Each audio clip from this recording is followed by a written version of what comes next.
আসসালামু আলাইকুম। ১ম এ আমি প্রাউড ফিল করতেছি কেননা আমি সিলেটি। আমার বাড়ি সিলেট চুনারগড় হবিগঞ্জ।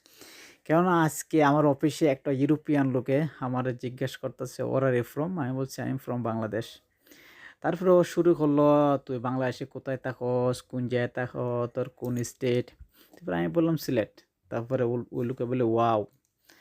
তারপরে আমার জিজ্ঞেস করতেছে, "তুই সিলেটের লোক তো বেশি লন্ডন, তুই দুবাই কে লাগি?" আমি বললাম, "দেখ এটা আমার নসিব। কেননা আমার ফ্যামিলির লোক, আমার আত্মীয়-স্বজন অনেক লোক থাকে। বাট আমার নসিবে দুবাই নিয়ে আসছে তাই আমি দুবাই। এইজন্য আমি একটু গর্ববোধ করি আমি সিলেটের। আর ইউরোপিয়ান লোকেও আমাদের সিলেটকে চিনে কেননা লন্ডনে থাকে সবাই।" যাই হোক এটা আমাদের সিলেটের সম্মান না, এটা আমাদের সারা বাংলাদেশের সম্মান। এজন্য একটু শেয়ার করো আপনাদেরকে। আর, আর কি বলবো? আমার কাছে অনেক ভাল লাগছে। এইজন্য শেয়ার করা সবাইরে।